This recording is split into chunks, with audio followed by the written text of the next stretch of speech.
A very good afternoon to you. Welcome to NTV at 1. You are watching the news making headlines across the country and beyond. It is the 7th day of May 2020. My name is Zainab. We have all the stories making headlines for you.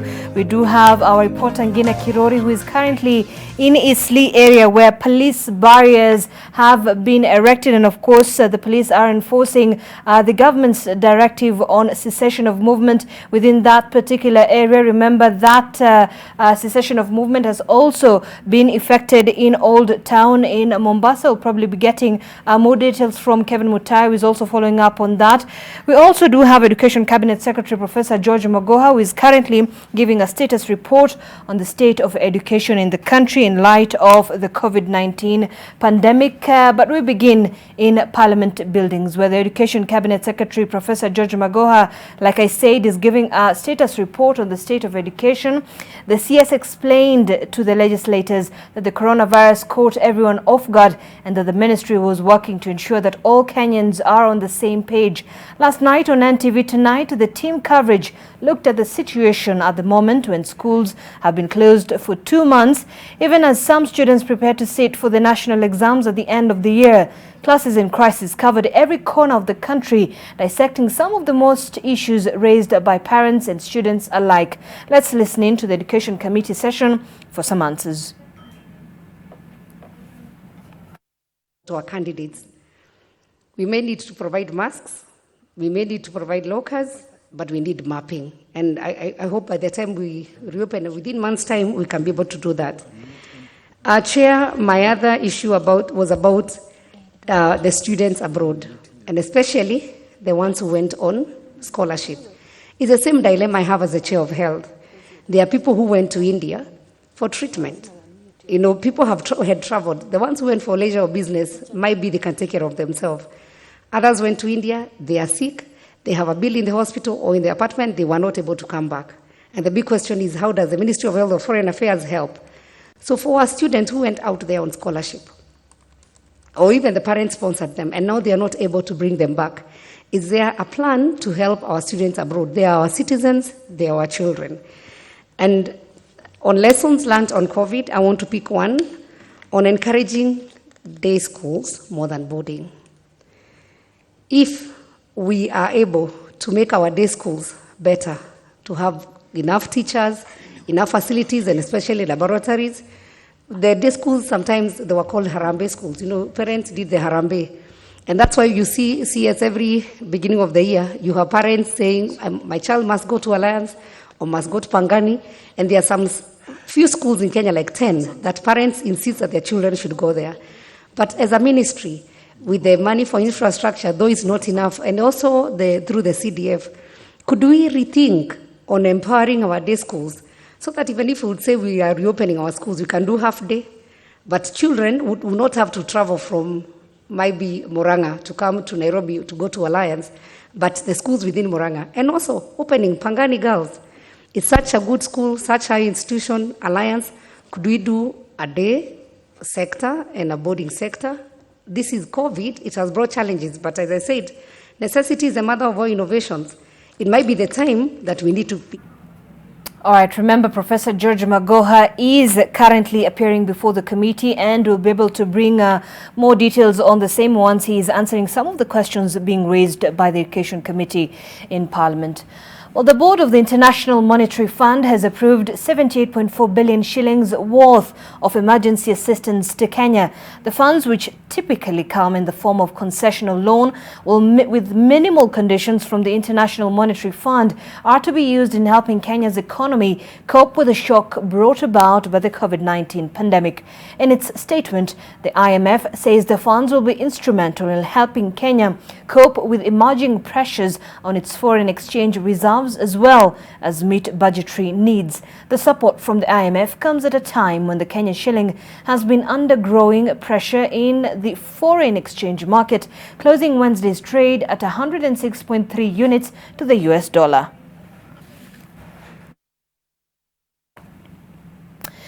Well, about 10 police barriers are enforcing the further containment measures in Nairobi's Eastleigh estate as announced by the government yesterday. Hundreds, if not thousands of people were stranded this morning as the containment came to full effect. Our reporter Ngina Kirori is on location and is now joining us live for more details. Ngina? Thank you, Zain. We got here at around 9 in the morning, and by then, as of last night, the police had already set up barriers, but that did not stop residents from converging in the area. Some of them were actually taunting the police, saying there was nothing they could do, throwing stones, and the police were forced to lob tear gas in the air and actually shoot live bullets in the air to disperse the crowd. But that is just at the junction behind me of Juja Road, which also leads to Mathare, where casual laborers say they've been denied the opportunity to actually access most of the places they could go to work in Eastleigh. But in areas such as 2nd Avenue in Eastleigh, life is relatively normal. I even saw 1 or 2 eateries actually open at that time. But before we go, I just want to talk to a resident here, Mudhoni, who actually says that she's been through quite a lot since the cessation was announced yesterday.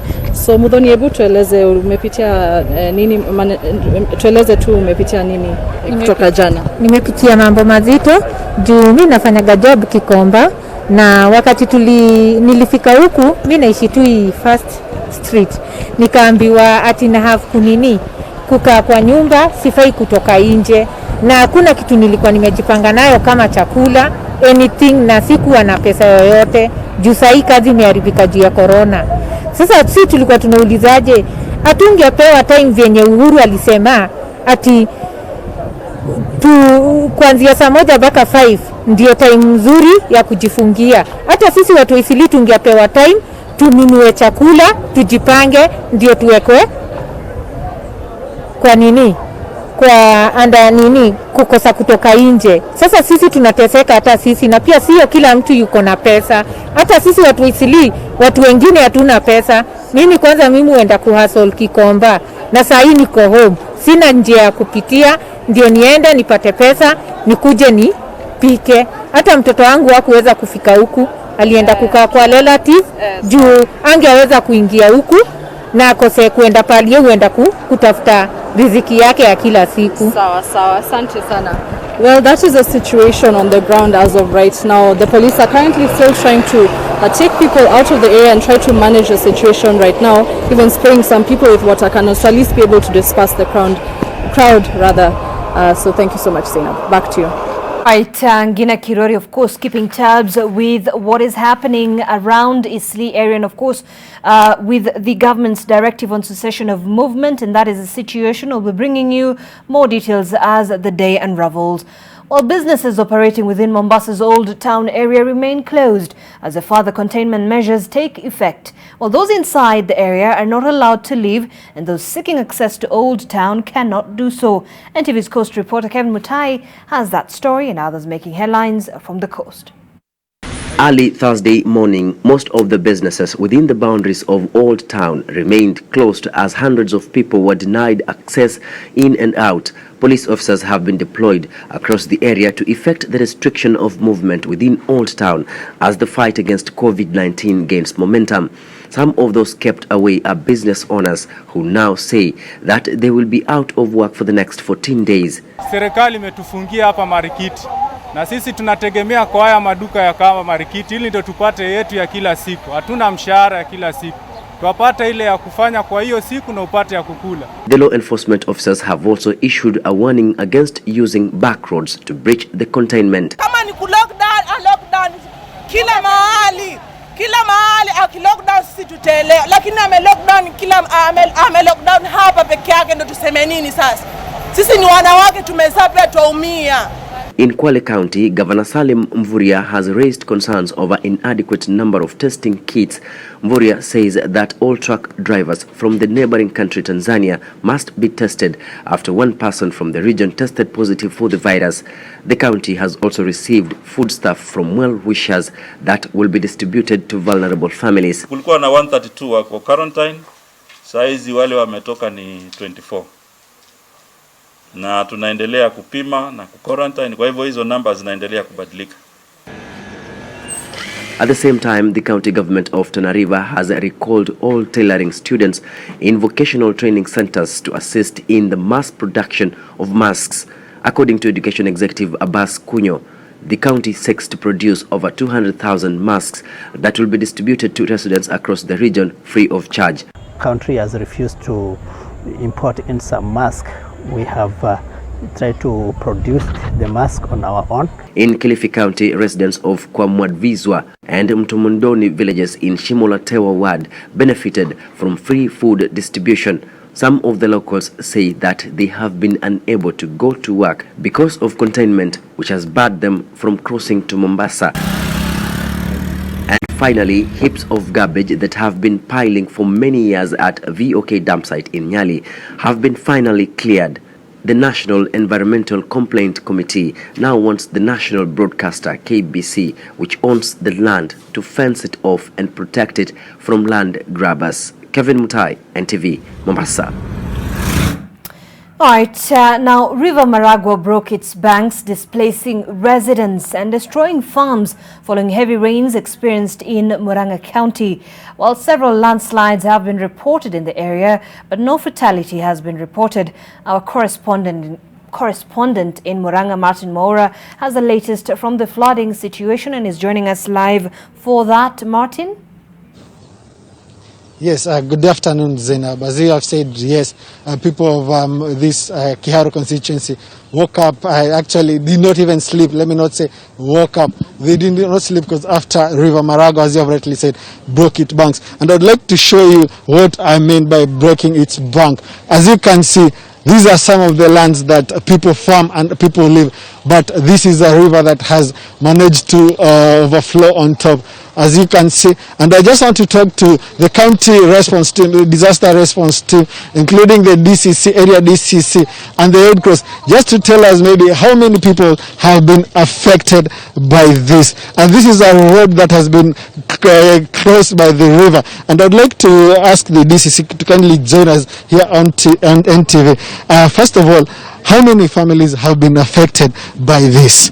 Thank you so much. I think my name is Okoka Etiang. I'm the acting deputy county commissioner, Murang'a East. In as far as the number of families that have been affected, we have around 13 families that have been affected. We thank God it is subsiding. We can be able to evacuate them to safer grounds. And that is what we want to do. We want to get to the families and talk to them and tell them to move to safer grounds. This is not the first time we are having this problem here at Mirira, but at least it is not as bad as it were in 2018.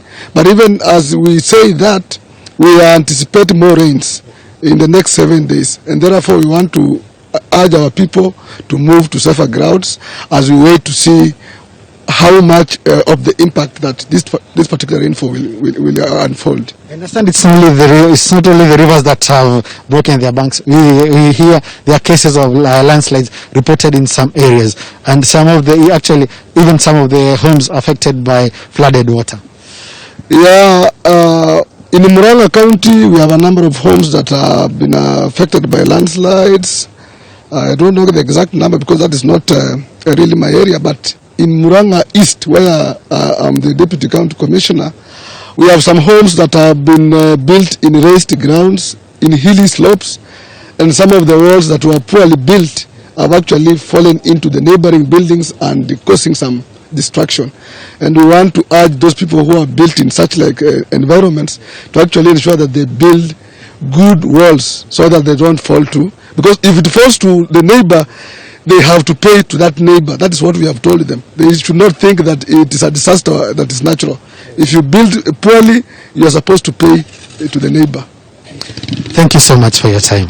Okay, as you can see, Zainab, the river is flowing here, and the DCC, including the emergency team, they're asking residents who are living at high-risk areas to kindly move to safer grounds before disaster strikes. Back to you, Zainab. All right, thank you, Martin Moura, for that update. Well, A middle-aged man from Kamahindo village in Nyanduma ward of Lari constituency in Kiambu County is the latest victim of the raging floods. The man, a casual laborer, died in a mudslide as worked at a tea farm. Meanwhile, another landslide destroyed part of the Kangeta-Lari highway, causing serious transport challenges in Igembe North, Meru County. NTV's Judith Cherono compiled that report. A middle-aged man was going about his normal business at the tea farm in Kamahindo village, Kiambu County, when he met his death. Residents say the man was buried alive by a landslide following heavy rains in the area. Kuna watu walikuwa wanaenda kuchuna majani huko, lakini wakakutwa na mteremko. Wengine wakakimbia pande ile juu, mmoja akafunikwa. Sisi kitu ya kwanza tulianza kumtafuta kwa majani na hatukumpata.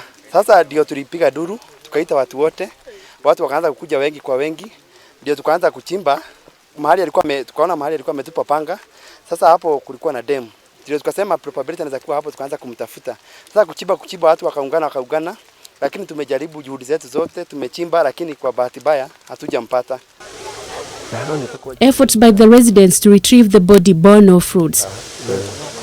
The exercise was hampered by rains and the lack of machinery to move the wet earth.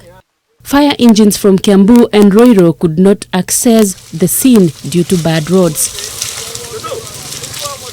The weatherman has warned that the heavy rains will continue through the next month, adding that the Central Highlands will be most affected. Like in Igembe North, Meru County, where floods have rendered the Kangeta-Lari highway impassable. Wakazi wa area hii ambao wanaishi kwa kanda za juu za area hii ambao wana mashamba pia wao waajibike kiasi. Kusiwe na watu ambao wako na mashamba hawachimbi mitaro. Kusiwe kuna watu wana shamba hawashughulikii mmonyoko wa udongo. Kwa sababu huu mchanga yote unaona hapa inatoka kwa mashamba ya watu. Hii shinda ililetwa na mwenye alikuwa anatengeneza hiyo barabara. Kwa sababu alielekeza maji yote akateremkia hapa kanisani na karibu na shule yetu. Kwa hivyo yule ambaye alikuwa amepewa hiyo kazi ya kutengeneza barabara ndiye alileta shinda hii. Kwa hivyo tunaomba tusaidiwe. Residents are now asking both the national and county governments to ensure the construction of gabions in a bid to avert further destruction. Judith Cherono, NTV. Meanwhile, more than 300 families in Makere village in Tana River County have been rendered homeless after River Tana burst its banks and destroyed farms. According to the residents, the river flowed into the village on Monday and has since claimed 50 houses, burial sites, a school, the local mosque. The residents say another primary school will soon be submerged by the raging waters. The government has cautioned those living in low-lying areas to move to higher grounds for safety.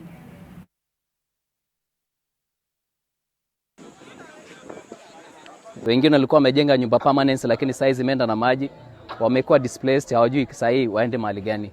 Kwa hivyo tunaomba serikali kama inawezekana, kitu cha kwanza wakuje waangalie ile plan vile mtu unaenda na waone vile wanaweza saidia ili kustopisha kubomoka kwa mto na watu waendelee kama kawaida kuishi, kwa sababu tukiendelea mto kiendelea hali hii, mashamba watu bado yatakuwa yanapotea na watu watakosa mahali pa kwenda.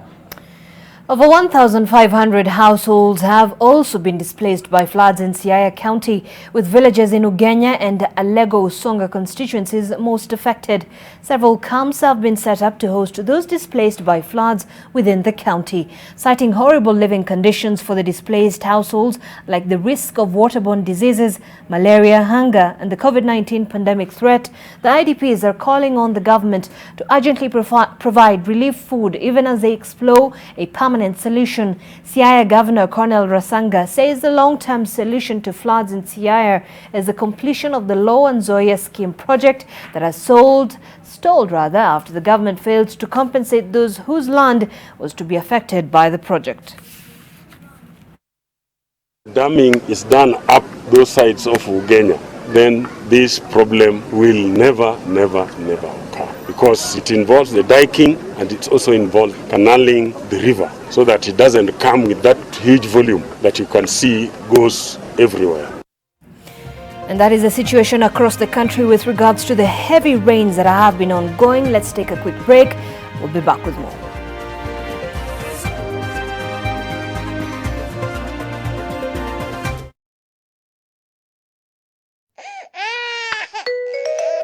Rashes again? Kiss Kids diapers. Kiss Kids, no rashes. Kiss Kids, no rashes. Bye-bye rashes. Buy diapers. Choose Kiss Kids. Sonadol Extra imetengenezwa kwa njia spesheli kupambana haraka na maumivu ya kichwa, mwili na hata meno. Sonadol Extra, hakika maumivu yakizidi, pata ushauri wa daktari.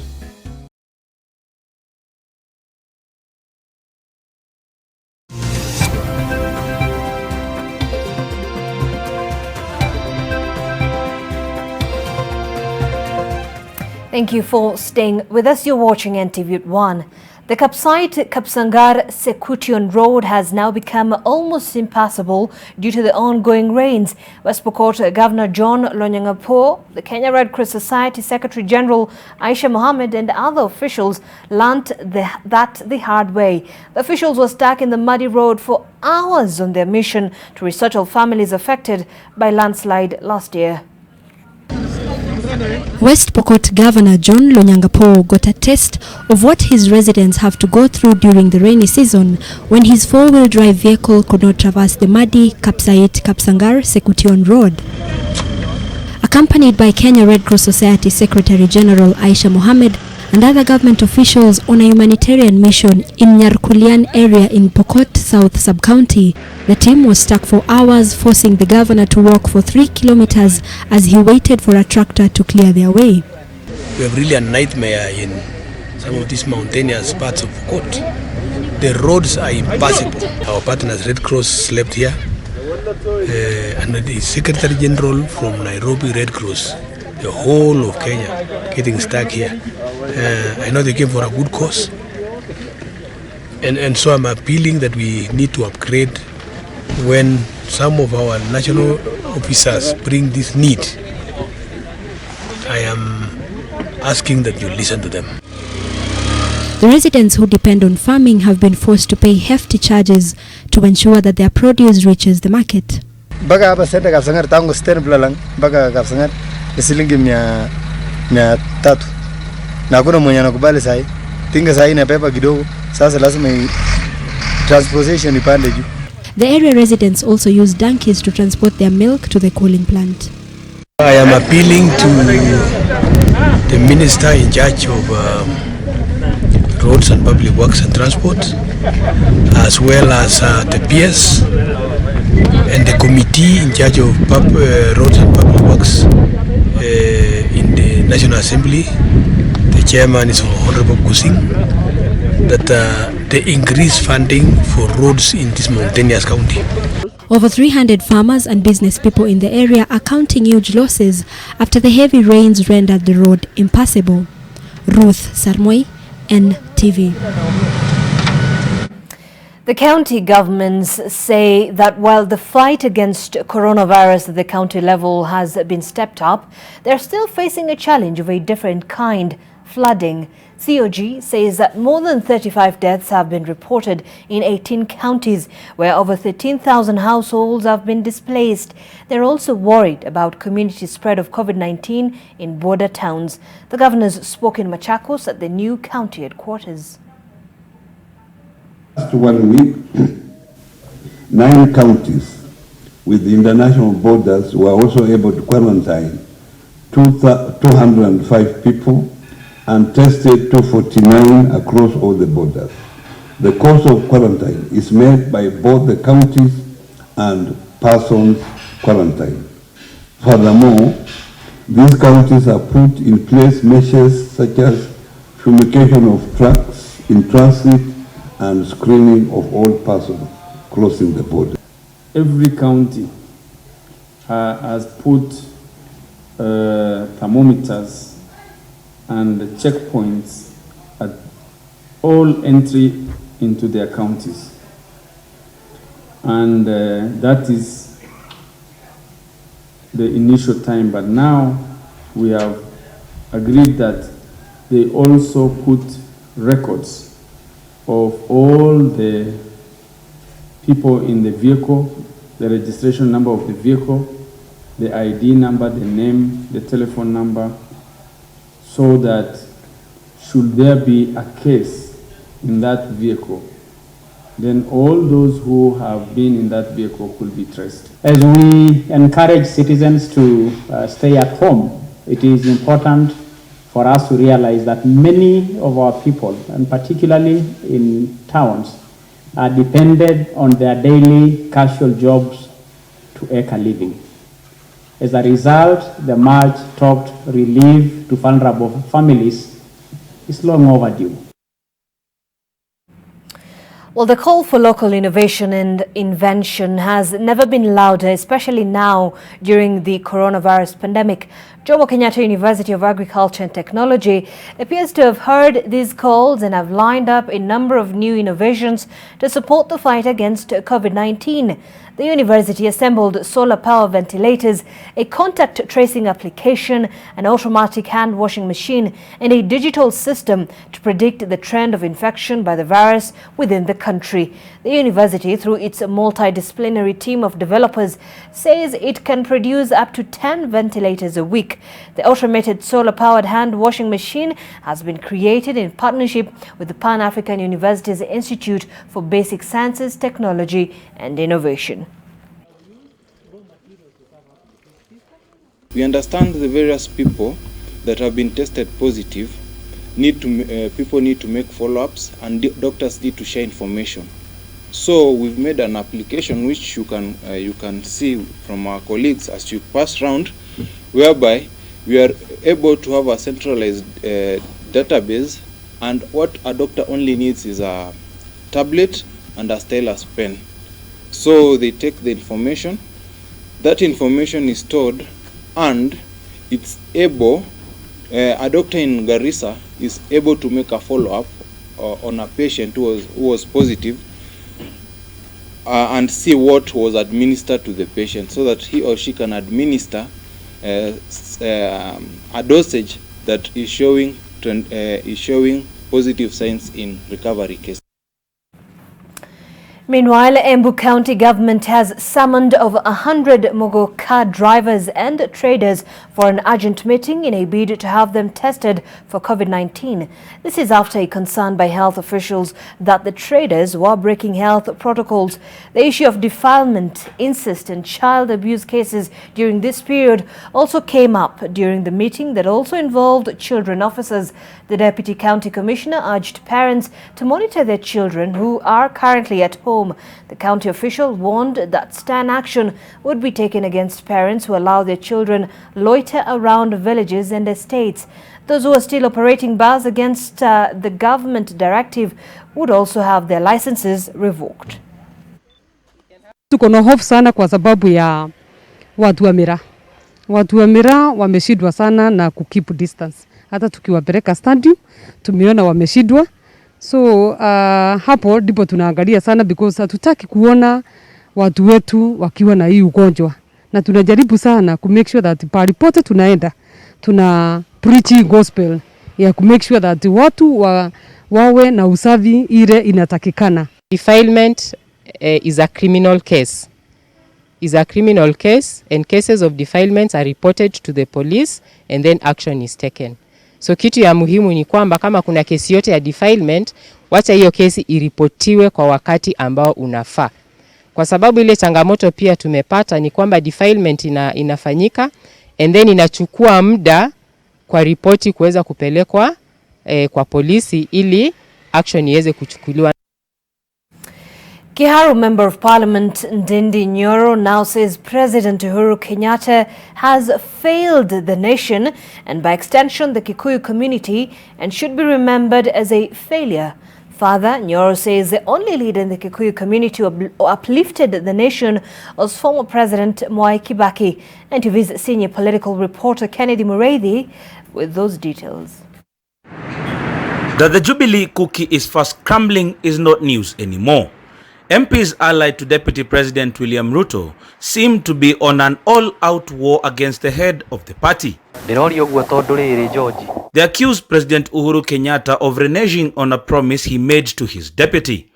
Kiharu MP Ndindi Nyoro, in a no-holds-barred press conference in his constituency, hit out at the president punching holes into his development and political record. The reason why we sing praises for Kibaki is because Kibaki performed, including myself na wale watu wengine wako katika hii nchi yetu ya Kenya ambao walikuwa wanabiashara. We know zilinawiri wakati wa Kibaki. No one remembers who was Kibaki's vice president. No one remembers who was Kibaki's minister for what. We remember Kibaki's era. So when you manage your economy well, wewe ni wewe, watu wanakubuka. If you misgovern a country, kama wakati wa wenye wameharibu nchi, we remember those people. The bad blood between members of the Jubilee Party allied to President Uhuru Kenyatta and DP William Ruto has seen clear battle lines drawn. The relationship between the country's number 1 and number 2 has been headed downhill since the March 9, 2018 handshake between President Kenyatta and opposition leader Raila Odinga. Sasa siku hizi tunaona ile maneno mzuri yote ya hii serikali inaenda kwa Raila, kwa gome yake, wale watu ambao hawakupigia hii serikali kura, wale watu ambao walituhangaisha sana tukifanya campaign. Hawa raia waliamka kama dhuraku, ndio watoto wao wanafurushwa kule Kariobangi. Hawa raia ndio wanaambiwa kila siku maziwa itapanda bei, sijui kahawa italipwa vizuri, majani italipwa vizuri. It ends up being lip service. Nyoro further notes that the president has failed the community he hails from and cannot dictate the future of politics in the region as he prepares to exit in 2022. Wale watu tunaongoza na tunawasikiza hapa mashinani, they are a very unhappy lot. Hawa watu wamekasirika sana na hii serikali. Wamekasirika kwa sababu you cannot come in 2016 utuambie mtu ni mwenda wazimu, utuambie mtu ni mogoroki, utuambia mtu ni kimodo, then 2 years down the line he's capable of being anything, including prime minister.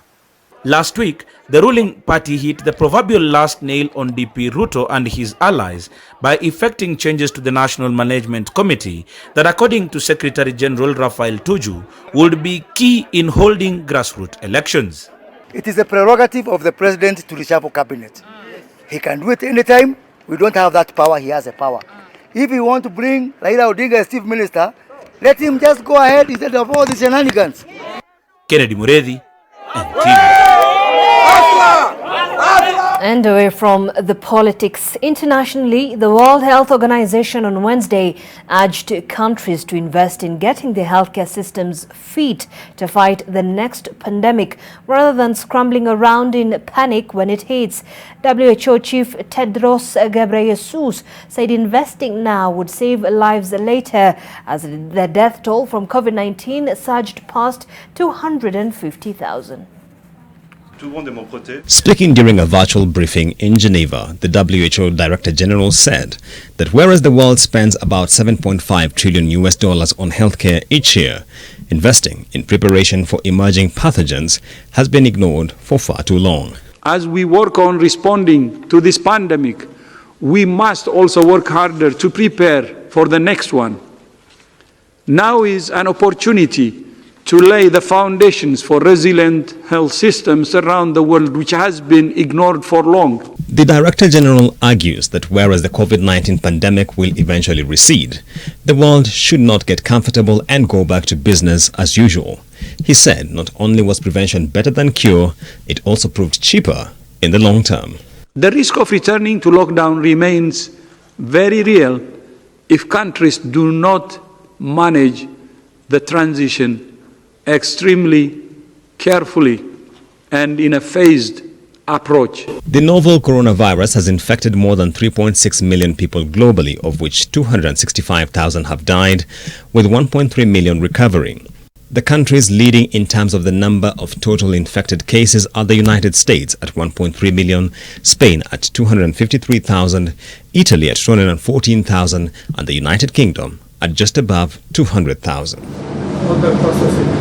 The United States of America leads in terms of the number of deaths reported, with its tally standing at 74,800.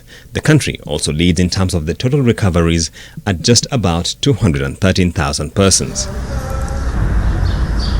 The WHO Director General says that while the number of cases reported from hard-hit Western Europe was declining, more were being reported daily in Eastern Europe, Africa, Southeast Asia, and Eastern Mediterranean and the Americas. The WHO says it is still engaging China for a detailed understanding of the emergence of the disease. And there is discussion with our counterparts in China for a further mission, which would be more academic in focus and really focus on looking at what happened at the beginning in terms of the exposures with different animals, so that we can look to have an approach to find the zoonotic source. The WHO now says that it is particularly concerned about the virus spreading in countries that were already suffering existing humanitarian crises such as Yemen, Syria, and Haiti. The organization is calling for the world's most vulnerable populations to receive prioritized assistance in fighting COVID-19. Around half of humanity is under some form of lockdown measures imposed in a bid to contain the spread of the virus. Now imagine having an intimate candlelit dinner with your loved one by the waterside during this coronavirus pandemic. Sounds good, right? Well, that is not just a dream in the Netherlands. Even though restaurants are currently shut, an arts center based in Amsterdam now wants to use greenhouses as corona-safe private dining spaces. Welcome to the future of social distancing dining. This Dutch restaurant has erected 5 separated dining pods lit only by candles. It allows customers to eat safely and securely while adhering to social distancing. Waiters pass dishes from an appropriate 6-foot distance through the door of the enclosure. The restaurant is currently testing them out and plans to open them with a fully plant-based menu when granted permission by the government. The restaurant will only allow people dining together who live in the same house. There has already been significant interest in the greenhouses, as all of the booths have been booked through to the end of June. Now we thought, okay, let's try what happens if we sit in these really small spaces. Does it feel good? And can we serve in a safe way? And it goes quite well, actually. Be together in large groups will probably be out of fashion for a while. But still coming in a social situation and really enjoying things together is something that we long for even more. Well, that sounds quite promising. Now, Malawi's 2 main opposition figures on Wednesday presented nomination papers for a rerun in July of elections that saw President Peter Mutharika controversially returned to office. The Southern African country made history in February when its top court overturned last year's vote and called for fresh polls, citing widespread irregularities. Supporters came out in the streets of Malawi's second city, Blantyre, as main opposition party leader Lazarus Chakwera and opposition candidate Saulos Chilema went to present their nomination papers. Chakwera's Malawi Congress Party came a close second to Mutharika last May 21st, garnering 35% of the vote, while Chilema's United Transformation Movement came third with 20%. 10 candidates are expected to run in the new election, which has been set for July 2nd. That date could be pushed back by the appeals and the coronavirus pandemic. To date, Malawi has recorded 38 cases of COVID-19, including 3 deaths. All right, let's now take a look at stories making headlines in the world of sports. And 58 non-elite athletes from Eldoret will benefit from food packages lasting a month from the Ministry of Sports as a cushion from the coronavirus pandemic. The athletes, most of who are upcoming, were identified by the Eliud Kipchoge Foundation and are deemed to be the most vulnerable, with most of them previously set to take part in events that have since been cancelled or suspended. The athletes will also receive allowances of 10,000 shillings a month, with more athletes expected to receive the funding from the ministry in the coming weeks. 1,500 sportsmen and women have been identified to be in most need of support after the coronavirus pandemic led to the major suspension of major events that are their sources of livelihoods. As you know, there are some that are professional, they're elite athletes, so those don't need any support. But there are those that were going to take part in the under 20, for instance, World Championships. There were others that were actually going to start now, doing the rounds in Europe and America and even in Asia, and were not able to go because of this pandemic, and therefore have had no earnings whatsoever. And so that's the group that we're actually targeting. Right? And we are happy that in the partnership that we have with Eliud, he was able to help us fully identify and verify, right, whether the number that we had was the correct number, but also that they were the most needy of our athletes. Juventus star Paulo Dybala revealed on Wednesday that he has been given the all-clear 6 weeks after contracting coronavirus. But Serie A rivals Torino confirmed that one of their players had tested positive. 26-year-old Dybala tweeted his gratitude for the support he got during the period he has been receiving treatment. Dybala was one of the 3 Juventus players to test positive, along with Italy defender Daniele Rugani and France Blaise Matuidi. But City rivals Torino revealed that an unnamed player had been diagnosed with COVID-19 during testing of players and staff as Serie A teams return to individual training this week.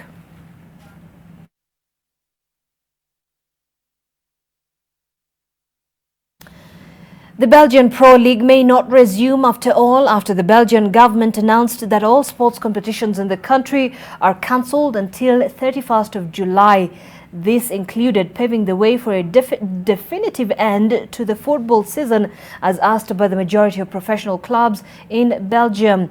Club Brugge, who were 15 points clear with 11 matches to play, would become Belgian champions if the league is declared over. The lockdown imposed in Belgium since mid-March due to the coronavirus will continue to ease, with non-essential shops able to reopen on Monday under strict conditions. There was another question